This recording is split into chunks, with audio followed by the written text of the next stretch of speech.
Bagaimana kondisi Barada Eliezer jelang pemeriksaan Komnas HAM esok? Kita sudah bergabung bersama dengan kuasa hukum Barada Eliezer, Roni Talapesi. Selamat petang, Mas Roni.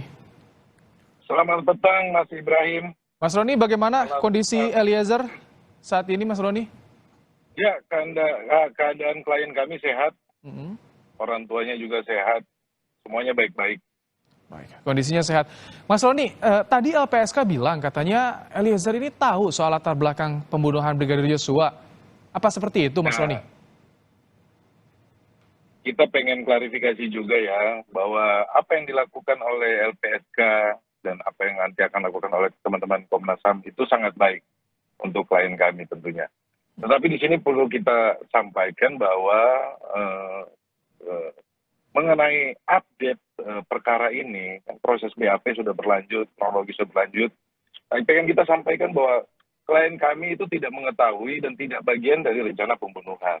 Nah, itu digarisbawahi dulu supaya teman-teman jangan menyampaikan di ruang publik seolah-olah bahwa Barada RE ini mengetahui rencana pembunuhan ini yang pengen kita luruskan. Karena mengingat ancaman ini kan menggunakan pasal 338 dan junto 340. Iya. Di mana dengan sengaja, artinya mengetahui dan menghendaki. Sedangkan faktanya adalah klien saya tidak mengetahui rencana pembunuhan tersebut gitu loh. Nah, ini yang coba kita luruskan supaya kita ke depannya hati-hati dalam memberikan statement. Baik, jadi yang disampaikan Eliezer soal saat kejadian itu bagaimana? Apakah dia spontan ketika diperintah saja tanpa tahu rencana ini? Ya, memang sebagai seorang prajurit, sebagai bawahan, paling ini kan klien kami ini melaksanakan perintah, berdasarkan perintah. Tapi mengenai apa bagian rencananya itu klien kami tidak mengetahui.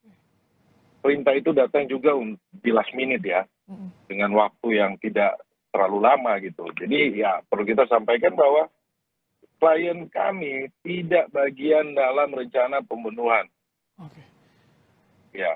Jadi kalau alasan dari LPSK gimana, Mas Roni? Kan LPSK mengabulkan JC, kemudian juga berikan perlindungan darurat. Ya, kemarin kan saya catat itu ada 5 permohonan yang kami ajukan ke LPSK. Pertama adalah perlindungan prosedural, kedua perlindungan fisik, ketiga perlindungan hukum, keempat bantuan psikologis, kelima rehabilitasi psikososial. Jadi saya minta kepada teman-teman, kami apresiasi LPSK ini.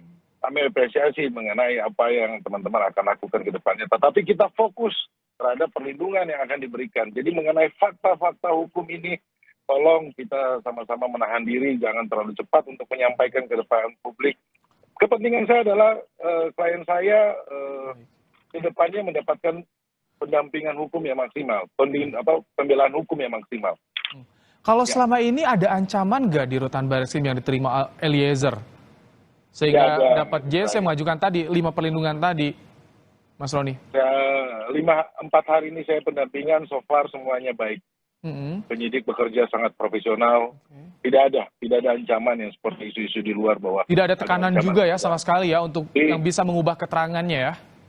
Tidak ada. Malah klien kami lebih terbuka, lebih rileks untuk menyampaikan kronologis yang terjadi.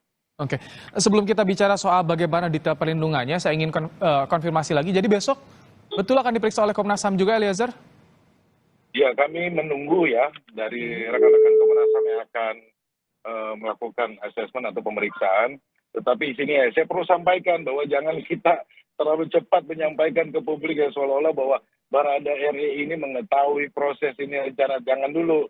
Ini kita harus sama-sama update loh ini. Update proses ini, BAP-nya ini. Ini kan proses perjalanan, proses hukum ini harus kita sama-sama cermati bersama kan. Kita kawal bersama, tetapi juga pun tolong diperhatikan supaya tidak terlalu cepat juga menyampaikan kepada publik sehingga merugikan posisi hukum dari klien saya.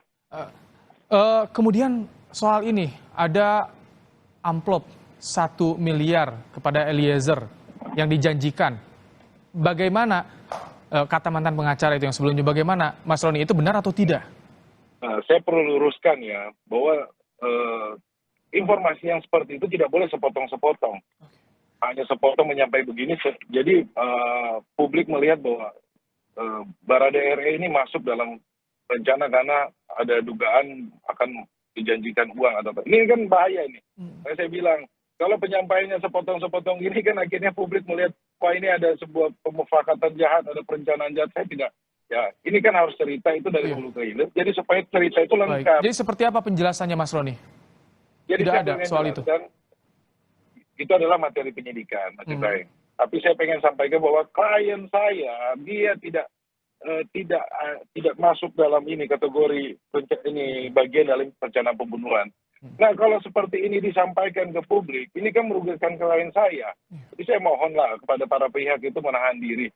Harusnya itu menjadi bahan pembelaan di pengadilan, bukan diumbar di depan umum seperti ini, sehingga publik menangkap sesuatu yang berbeda, gini kan. Sedangkan kalau dari saya menyiapkan strategi pembelaan yang Jadi kami ingin penegasan, jadi tidak ada ya soal itu, Mas Roni? Yang mana? Yang tadi soal dijanjian iming-iming 1 miliar itu, tidak ada ya? Baik, itu adalah proses penyidikan nanti. Materi penyidikan ya? Iya, rekan-rekan dari teman-teman dari penyidik yang akan sampaikan. Tahan dulu Mas Roni, kami akan hadirkan tanggapan dari keluarga Brigadir Yosua soal bagaimana iming-imingi yang tadi, kabar tadi soal iming-imingi uang 1 miliar. Kita tampilkan. Ini baru saya tahu. Ya memang kalau sudah ada begitu ya perlu diusut yang berwajib. Kabar itu ini baru saya tahu bahwa ada janjinya begitu. Sebelumnya saya nggak pernah tahu. Tapi Bapak kaget nggak dengan adanya pengakuan itu, Pak? Ya tentu kaget, siapa saja pun saya rasa pasti kaget mendengar ada iming-iming begitu. Apalagi untuk membunuh sosok almarhum anak Bapak ya? Iya. Apalagi begitu dijanjikan, diiming-imingi duit 1 miliar untuk membunuh anak kita itu, tentu agak kaget kita itu. Ayah Yosua sampai kaget dan minta ini diusut tuntas. Jadi setuju sependapat ya soal pengusutan ini ya, Mas Roni? Ya. Ada yang ingin sampaikan tidak kepada keluarga Yosua soal ini? Karena kan isunya berkembang begitu liar, Mas Roni. Ya, pembelaan kami ini tanpa tetap juga kami menyampaikan empati kami kepada keluarga almarhum, turut berbela sungkawa, tetap kami prihatin. Tapi dalam hal ini, Baradae RE juga dan keluarga juga mengalami traumatis ya. Jadi kita sama-sama berdoa supaya proses ini berjalan baik dan semuanya cepat selesai. Baik. Mas Roni, terakhir singkat, jadi bagaimana saat ini perlindungan yang didapat oleh Eliezer setelah JC dikabulkan dapat perlindungan darurat? Ya, kami apresiasi, kami terima kasih kepada LPSK. Kita akan lihat nanti hasil dari pleno ya, rapat komisioner mengenai perlindungan apa ya kemarin. Tadi saya sampaikan 5 poin yang kita bermohon, kita lihat aja nanti mana yang dikabulkan. Baik. Roni Talapesi, kuasa hukum Baradae Eliezer, terima kasih telah menyampaikan perkembangan terkini, kondisi Eliezer dan juga tadi sedikit soal cerita yang berkembang di masyarakat. Terima kasih, Bung Roni. Sehat selalu. Terima kasih, Mas Ibrahim. Sehat selalu. Selamat sore.